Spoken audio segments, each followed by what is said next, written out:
दुनिया के अंदर। इंडिया भी अब इस लेवल पे आ गई है कि वो अमेरिका के साथ डील्स कर सके बैठ के सिर्फ ये नहीं कि इंडिया अमेरिका जैसे पहले छोटी कंट्रीज़ के ऊपर करता था कि कुछ भी उसने इम्पोज कर दिया, कोई भी उसने अपनी वो इंप्लीमेंट कर दी उनके ऊपर कि भाई हम आपके ऊपर इतना टैक्स लगाएंगे या आपके साथ हम कोई डील नहीं करना चाहते। अब वो बात नहीं रही। और दूसरा जो है वो इस बात को बढ़ावा जो चाइना ने दिया, जैसे चाइना ने उनको आगे से आगे दिखाई है, तो वो अपनी डील के ऊपर आ गए हैं, कोई ना कोई मतलब एक मिड टर्म पे आ गए कि हमें भी फायदा हो आपको भी फायदा हो। वहीं पर उसी स्टेप को फॉलो करते हुए इंडिया ने भी एक अच्छा स्टेप लिया है। दूसरा ये भी बात है कि इंडिया भी कोई छोटी इकोनॉमी नहीं है, बेशक हमारा हमसाया मुल्क है, हमारी उनके साथ राइवलरी चलती है, पर ऐसी बात नहीं है। उनकी भी एक बहुत बड़ी इकोनॉमी है और उनके भी बहुत बड़े बड़े वेंडर्स बैठे हुए हैं वॉलमार्ट पे और उसके ऊपर अमेजोन के ऊपर, जहाँ से दिल्ली मेरे ख्याल से कोई लाखों की तादाद में प्रोडक्ट्स जाते होंगे। अब जब उनके वो प्रोडक्ट्स जब ऑर्डर्स कैंसिल होंगे, उनकी जो लोकल लोग हैं वहाँ में वो जब अपनी गवर्नमेंट के ऊपर कोई ना कोई प्रेशर डालेंगे कि भाई हमें जो सस्ती चीज़ें मिल रही थी और जो एक अच्छी क्वालिटी मिल रही थी इंडिया से, वो अब बंद होना शुरू हो गया। उनको जाहिर है महंगी चीज़ें परचेज करना पड़ेंगी, किसी और जरिए से चीज़ें उनको अपने मुल्क में लानी पड़ेंगी और उसकी वजह से जो है इकोनॉमी में दरहम भरम कुछ ना कुछ चेंज। क्योंकि ये इंडिया जब ट्रम्प जो है वो इस पॉलिसी के तहत आया था कि मेक अमेरिका ग्रेट, उन्होंने कहा था कि हमारे जिसकी भी कंट्रीज़ के साथ जितने जो है ना वो टैक्सेस होंगे ना, ठीक है, हमारी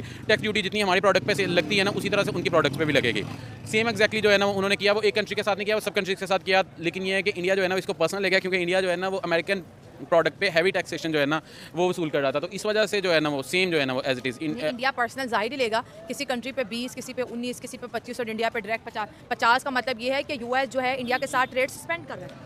बेसिकली ये है कि इंडिया ने भी जो है ना वो सेम एज इट इज़ जो है ना वो अमेरिकन प्रोडक्ट्स पे जो है ना वो 50% जो है ना वो ड्यूटी टैक्स जो है ना वो लगाया हुआ है। लेकिन ये कंट्रीज़ करते हैं, हम जैसे कंट्रीज़ करते हैं, ये अच्छी चीज़ भी होती है ताकि आप जो है ना वो मेड इन इंडिया जो है ना वो चीज़ें जो है ना वो बाहर निकल के आएँ। अगर बाहर वाली चीज़ें एक्सपेंसिव होंगी तो हम जो है ना वो लोकल जो इंडस्ट्री है ना वो ज़्यादा जो है ना वो फल फूल सकेगी। तो ये कंट्रीज़ जो है ना वो करते हैं।